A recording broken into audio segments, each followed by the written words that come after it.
I'm Dave Casper, Managing Editor for Inclusive Magazine here at Glidewell Laboratories. Our guest today is the world-famous Dr. Jack Hahn, who is an early pioneer in the field of dental implantology and still maintains a private practice in Cincinnati, Ohio, dedicated to implantology. Jack, thanks for being here. Oh, it's great to be here. I want to start in the beginning of your career. I would guess that in 1964, when you graduated from Ohio State, that there wasn't much of an implant curriculum at the university. None at all. We didn't know anything about implants. There was a few statements that were made about that they don't work, they're experimental, they reject, common problems are infection. So none of us that were in that time period were ever interested to get involved in anything dealing with a dental implant. Mm-hmm. And you've shared with us for this magazine before your story of that first implant case, but that was in 1970? 1970, March 9th of 1970, I'll never forget. My first patient came in, her name was Irma, dressed impeccably, my first potential patient. And she was with her husband, and as I do with all new patients, when I introduce myself, I'm Dr. Hahn. How can I help you? Tell me what you were interested in here, to being here today. And so she proceeded to go into her purse and take out a Kleenex, unwrapped what was in there, and it was a bilateral partial, mandibular partial. And she said, if I have to wear this the rest of my life, I'll kill myself. And her husband said, and me too. So anyhow, I told her that I just took a course, an implant course in New York. I don't know if they last 10 minutes or 10 years, but you have, from what we know and what we've learned, you have an ideal situation. Your bone is adequately high enough, it's wide enough, the nerve is in a safer place that I think we could do this on both sides, but we'd only try one. And so I said, since you are my first patient, I'm not going to charge you for the implant, I'll just charge for the bridge. Because again, we prepared 2 abutment teeth, and so basically we were looking at about a 4-unit bridge. And she said, that's fine, let's do it. So we scheduled it, and the night before I didn't sleep. I went over the incision, the reflection, the preparation of the groove, and the suturing, the fabrication of the provisional, in my mind 100 times. And I scheduled from 1 to 5 to do the procedure. I finished with everything at 3:30. And I just was like, unbelievable to me, the experience. My partner, his name is Jack as well, and he said, well, how did you like it? And I said, Jack, I don't want to do anything else. I don't know how long this is going to last, but to me, we took something that nature took away, and now we gave them back a quality of life, and we recreated something, in which I've never been able to do with an amalgam, let's say. And they have this effect on a patient. So anyhow, 6 weeks later, we took the impression and we made the bridge, and she was very happy on that side. And then she said to me, what about the right side? And I said, well, Irma, I have to charge you for that implant. I'm an expert, because that's going to be my second implant. And anyhow, we did exactly the same. And to make a long story short, Irma, we did this March 9th, 1970, and Irma passed away in October of 2000. That's 30 years later. And she said that she wasn't in good health in her later years. And she had emphysema, and she would come in with the hygienist and her little oxygen tank. And she said, you know, this is the only thing in my body that lasted. Everything else on me fell apart, but what you did has lasted. Let's talk about that transition from the early blade implants that you did. What led you to more of a root form protocol, and how did you get started there? Well, the first part, when I first got exposed to it, and I was used to blade-type implants and doing subperiosteals on very atrophic mandibles. And like I said, the problem is, after they were in function for a while, they fractured. But they integrated, and they were very difficult to remove. You had to keep, imagine of a broken root of a tooth. You had to keep cutting X's and taking a chisel and cracking it until you got it out. So anyhow, and then I got involved with kind of a bioengineer, Tom Driscoll, and we started with Titanodon, which was a finned implant, similar, or maybe the precursor to Bicon, that kind of an implant. And so we did those for about 4 years, and we had some problems with the connection. It was a locking taper, a friction tape. And after a while, it work hardened and it loosened, and then we couldn't secure it, and we needed to find something to change it where we would secure the abutment with a screw.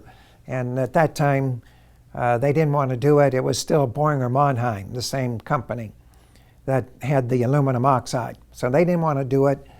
And so I decided that I didn't want to keep being involved in that.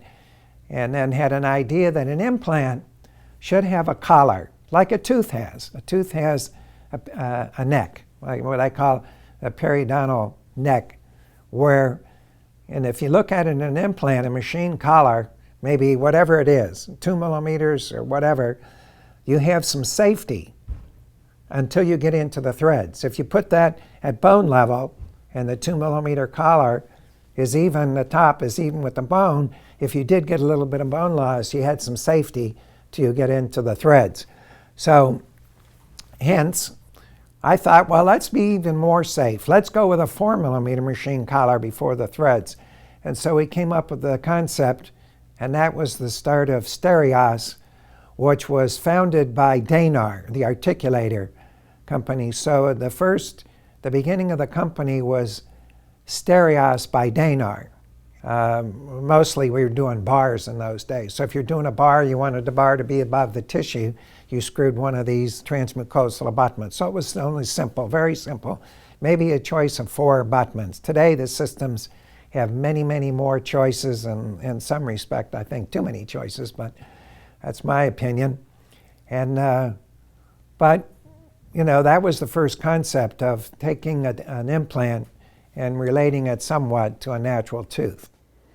And as I'm sure many of our viewers know, Dr. Hahn is the inventor of the replace implant system. So talk to us a little bit about how that evolved, what created the need, and how did that come to be? Well, you know, I kind of live and breathe implant dentistry, and I go to sleep. I can't turn my mind off. So how I conceived the idea of replace, which is a tapered implant, was if you get your implant glasses on, the cases that come into your office are somewhat like schools of fish. You'll see one day where you may have 2 or 3 patients that have similar circumstances. So one day I had 4 different patients to place a single implant in the aesthetic zone, and that's somewhere between the premolars, like maybe canine to canine region. So I was using, at that time, the Stereos parallel wall implant. And so if you want to look at it as a square type implant, parallel wall. And I found myself, because of the subnasal concavity, the subnasal fossa under the nose, that I found myself tilting the implant more facial in order to avoid perforation of the labial plate in that area. So I did these 4 patients, and we had to put on more severe angle abutments and prep them, whatever, to make it temporary. So that night I'm thinking, you know, what can we do to make this easier? And then I jumped out of bed in 1 in the morning and came up with an idea. I drew it on a piece of paper of the configuration of a tapered implant. And I also put the name replace, because that's what we do. We replace teeth. And And my wife says, "What's the matter? What's the matter?" 1 in the morning. I said, "Nothing, nothing." And got to do something before I forget it tomorrow. So I was pretty excited about it and called the president of Stereos at that time, was Ken D'Arienzo, and told him how excited I was about this idea. And I didn't elicit the same kind of excitement at that time, because this would actually kind of compete with the products that they were already successful with and had on the market. So it took a lot of convincing, and when we finally did, it turned out to be very, very successful for everybody. Doctors that are placing it and the company itself. For sure. Yeah. But even before the introduction of the replace implant, you were doing training courses, teaching other dentists how to get involved in implants. How did you get started doing that? Well, at first I had doctors coming to my office, just doctors that I met and said, they said, "Well, you're doing implants, aren't you?" "Yeah." "Well, tell me about that." I tell them. And then they said, "Can I come to your office and spend a day?" I said, "Sure." So we were doing these one-on-ones in the office where I'd have a doctor and they could see my treatment coordinator and how my assistant works, and they saw some patients and recall. And so then I said to, at that time again, Stereos, "Why don't we set up some formal courses?" And so then they had opened up a training center up the road here in Yorba Linda, and I was coming like twice a month, doing basic training, basically targeting to the GP, because the dental schools at that time still weren't getting into the deep into the programs in the oral surgery, the prosthodontic, and the perio programs. Weren't really giving a lot of exposure to the residents and implants at that time. So we did have a number of specialists that did come to the course who had some interest. But basically I targeted to keep it simple. So there was a doctor that was supposed to do a course in Baltimore, and unfortunately he had a heart attack, but he's okay now, but he had to cancel. And so the education department at that time, Stereos, asked me if I could substitute for him and do this course in Baltimore. And we did. We had 12 participants. They were very happy. And Doug Prodlock, the owner of the Perio Institute, was very happy. And he said, "How would you like to try another one? This was fun. I enjoyed it." And I said, "Sure." So we tried another one, and we kept trying, and we wound up doing them from 2000 to 2008. So we tried a lot of other ones.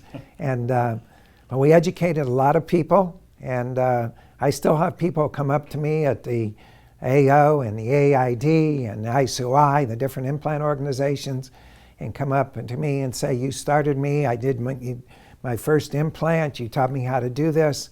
And so, it makes me feel good that I've had some influence on dentistry, and especially the general dentist, that can help add some excitement and something new to their practice. Let's talk about the state of implant education today. There seems to be everything from an evening introduction course all the way up to a 12-month mini residency. And for general dentists today who want to get involved, what's your advice? How should they get started? I think, I look at it this way, and there are a lot of courses, and everybody, if you look at the ads in the journals, everyone is the greatest thing since sliced bread. If I'm out there and I've never done an implant, and I think I would like to go to a course where, is this for me? Something like Woody Allen says, everything you want to know, but was afraid to ask. And so I would say that could maybe be an evening where we come and somebody kind of gives an overview and kind of discusses it, what you'd be involved in, what kind of a commitment. And I think, like anything else, that you have to start with a very basic training. First of all, looking at diagnosis, looking at the patient. Is this going to be my patient? Is this a patient for a specialist? Does this patient need bone grafting? Start, how is this patient going to be for me? They have adequate height and width of bone. That's safe. And they're compliant. And their health history allows for this. Which really isn't any different. And, you know, people kind of maybe view an implant as something really, really different and special. Anybody that can have extractions in a dental office and periodontal treatment in a dental office can have a dental implant. So it's nothing that's something different in their health history than anything else. So those things can be discussed in an evening and maybe some samples and examples. So I like your idea of talking about one day or an evening course just to learn, hey, what don't I know? So, I mean, we went on that with a 2-day course, and a lot of people may criticize, well, just a 2-day course and I can do this. Yes, but you realized your limitations. You have to begin to work. And that was one of the things that I learned, when I took that first implant course. When we had to buy the kit, I can't even drink water. When we had to buy the kit, and then because you did make a commitment, and then we learned what can we do and what we can't do. And so you ask, what should they do, a 2-day course and then get into a continuum? I've had people that went to continuums that took like a 10-week course. And then they took my 2-day course and came to me and said, we learned more in your 2-day course than the continuum. So therefore, you have to kind of look at what is the continuum going to show me. And that's why I think if you start with a simple 2-day course, then you know what you don't know and where you need the help. And then you can get into the continuum, which is going to be more expensive, but you're going to benefit from it because, again, you know what you need to learn, and you're going to get more into grafting. 1 out of 3 implants is going to need some sort of graft procedure. And that's one of the things that the participants in my courses became better informed referring sources. They referred more to the specialist, and they could work better as a team because they understood the prosthetic part of it better, and they understood what was going to be involved in the surgical part, even though they weren't going to do it. Right. Well, I want to go back to something you mentioned earlier when you talked about immediate extraction, immediate replacement. This is something that you've been talking about and writing about for, I think, 15 years, when maybe there was immediate extraction and replacement, but you really started the immediate temporization, the third leg in that stool, and you often hear it referred to today as the emergency implant. How did you gain the confidence to start doing that on a regular basis? Well, you know, I looked at it. Again, when we get back to the tapered implant, and we take teeth out and you look at the root and it's tapered, and you have a socket.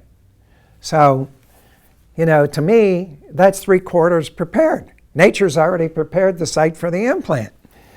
So, and again, there was a learning curve. So, in our first ones that we did, we thought we had to fill up the whole socket with metal. And so what happened is, on some of those cases, we lost some facial bone and tissue. And it was called an avascular necrosis, where we didn't have good blood supply. Well, we learned then to not put the implant against the facial plate. And I say the facial plate is your fate, to keep it away, and then we learned how to drill. And it's very simple, and we were able to teach that, and we developed that as part of the model. And the reason I call it the emergency implant is that patients come into my office, and I'm very thankful that they do, with a broken root canal, endodontically treated anterior tooth. Well, in today's economy, people are watching what they're spending. No matter what, they say the economy turned around. It hasn't hit us that much yet as far as the turnaround. It's still tight. But when the patient comes in and they have a fractured anterior tooth, they need to do something. They need to do it because they have to meet the public in their job or a social situation, whatever. And we can actually show them where we can extract the root, prepare the site, place the implant. We know what degree of stability we have to achieve, how do we prepare that site and place a temporary abutment, and many times we can use their crown. They come in, they have the crown in their hand with the broken part of the tooth in there. So we can remove that part, take some quick setting acrylic and reform that on the abutment, and then take it out of occlusion and cement it on with a good cement. I use improv cement, and the patient's out the door, and that's marketing as well. The patients talk about that. They go back to work or whatever and tell everybody what happened. And who did that? Well, Dr. Hahn, Dr. Smith, or whoever. And we actually work those patients in at lunchtime. I mean, I'll bring in a sandwich or something for myself and my assistant, and it takes us maybe 40 minutes. And we know which ones we can do. Now, sometimes we have to graft, and we can't do that. But we teach that in the course on which ones and what's the best kind of graft material for these and what sockets we can do and how to handle the defects. And it's not really a complicated situation. If you follow the principles, like anything else, there are principles. And we have to adhere to those principles. And we have done literally thousands of immediate replacements and very successful. And if you look at the failure rate, it's probably way less over the period of a number of years, way less than 3%. That's fantastic. Yeah. We were talking recently about custom abutments versus stock abutments, and I know for the vast majority of your career up to this point, you've been a store-bought abutment guy, right, as you say. But having recently incorporated custom abutments in your practice, what can you share about that experience? Well, when you've done both, it's like when you take a stock abutment, most of the time you're going to have to prep it. And it's difficult to get nice smooth margins and to get it to contour to the gum exactly the way you want it. And a lot of times it's tough for the technician to take a store-bought abutment and modify it the way it's going to really support the tissue. And since Glidewell's been doing my laboratory work in the last about almost 3 years, in the beginning I started sending some store-boughts, and then I'd get the case back, and then I believe you told me, and Greg Nunsemeyer told me that let's try some custom abutments. And so we did, and once we did it, it's like, I don't want to give Mercedes a plug, but it's like closing the door of a Mercedes-Benz. It has that certain feel. And so when you put that abutment on, it's supporting, it's contoured to the tissue, there's no modification. And then in the past year and a half, or 2 years, we've used most of the time Bruxer crowns, and without any breakage or anything, and it's worked out well. We just take an implant level transfer and send it to the lab and get the custom abutment. If it's on a conical connection, which has 6 possibilities, the lab gives me back a positioning jig with the abutment. So actually my assistant does most of this, where we either take a temporary abutment or a healing abutment off, and she puts the abutment in the transfer jig, a positioning jig, takes it, puts it in the patient, screws it down, takes the transfer jig away, and there's the abutment on, and then just take the Bruxer, and she says the patient's ready, and I come in and check it, torque the screw, and that's it. Check the occlusion and cement it on. So again, you can develop better emergence profiles, especially in the aesthetic zone with custom abutments. So I don't think I've done a store-bought in the past year and a half. Jack, earlier today we were talking about cone beam technology and the ICAT, and I know this is something that you've been using pretty much from the very beginning. of its introduction. How has that changed the way you treat implant cases, guided surgery, the increased awareness based on this image? What's been your experience? Well, again, I think that the cone beam technology, again, tells you what you don't know, It gives you that other dimension, whether that instead of just using your fingers, how wide is that bone? Now we can actually measure and see exactly how wide that bone is. As far as guided surgery, I don't use, let's say per se, guided surgery, where I'm using the guides with the anchor pins and this and that. And I'm not condemning it at all. I'm all for it. I just feel that in the way we look at study models and we doing pre-treatment wax-ups and looking at the cone beam x-rays, creating our model guides, let's say, where we can take, and I show it in my lectures, how I encourage the doctors to take the drill guides on the 2mm twist drills and actually create the guide according to the radiographs. And also, we can measure in the mouth. We can measure with bone calipers after you, to check yourself after you anesthetize the patient, and that's what we taught in our basic course. So the majority of the cases are onesies, twosies, and I feel that the guided surgery, the flapless, is not going to be an advantage to that patient, and it's not going to be an advantage on immediate replacement. I mean, the cone beam, the radiograph itself can tell you if there's labial fenestration and there's labial bone. That part of it's good. But to make a drill guide with anchor pins for a single, and I've seen it done. A gentleman showed that this weekend on Friday at an implant meeting I presented on in Los Angeles. So again, I'm not discouraging it.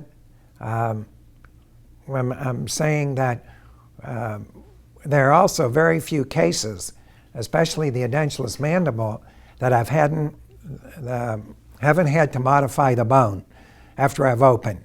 In other words, if I have my guided surgery with the drill guides and the anchor guide that anchors in, and I do flapless, I'm still, to me, somehow I'm going to have to flatten that bone. And so if we look at the number of years I've opened mandibles, and I demonstrate that in my pictures in the courses, that mandible is very spiny because bone resorbs from buccal to lingual. And so you have these spiny ridges, which you need to be flattened because when we get down to this portion here, it widens out. So again, the cone beam can tell you that because you get the lateral and you see what you need to do. And again, you can plan it with your wax-ups. You can set your teeth, a denture, whatever you're going to do, and set that up so you know how the end's going to be before you start and use those diagnostics. But again, I don't want this to go on that Hahn's anti-guided surgery.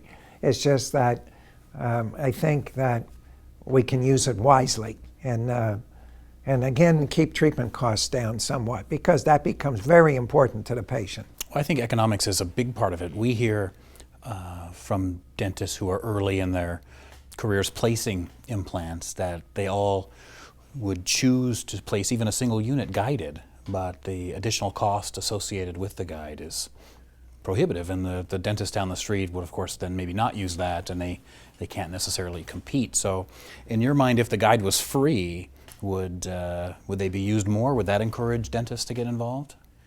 I'm sorry, Dave. If the surgical guide was free, would that matter? I'm not sure, to tell you the truth. I'm not sure. Maybe. Again, it depends on what kind of surgical guide you're talking about. If maybe you're talking tooth-borne. Okay, tooth-borne, yes. Tooth-borne, we would love it. Absolutely. Anchor pin-borne, it's not a question of a combination. Could be cost, but it's cost of manipulation. When we put those in, the patient has to be able to open very wide, especially if you're doing the posterior part of maxilla, the mandible. They have to open wide because you have to have room for the guide and the anchor pins and then the drilling sleeves. But if you're doing a tooth-borne guide, absolutely more would use it. And if it was free, even more would use it. Yeah.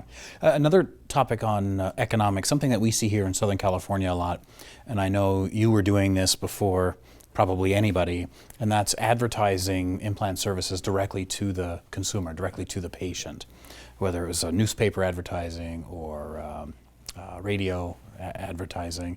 What's your experience been like in that area? Marketing is the hardest thing we do. Whenever you listen to these marketing experts and this and that, it's not a simple answer. And what works for a while, all of a sudden won't work anymore. Now, I do newspaper. The thing is with any of these external marketing, you're going to bring patients in because you're going to most of the time offer free consultation, and you're going to have patients coming in just to see what it's all about. And the first question is money. Everybody wants it. Every new patient that I see comes in for an implant consultation. I've never had anybody say, no, I don't want it. They all want it. So it's a matter of the financial part of it, but it's also a matter of numbers. Now, we found that the newspaper, even though people today aren't reading the newspaper, everybody says to me, no, don't do that anymore. You're wasting your money. It's still, if we look at it, it's still our biggest source. Now, my son, who's very, very computer literate, he's great. He's developed my website and my Facebook page. The Facebook page is a big help. We're getting now a number of people that look in on the Facebook page. We've got over 2,000 likes, and he manages that every day. And that's a job in itself. But that, again, is the part of marketing.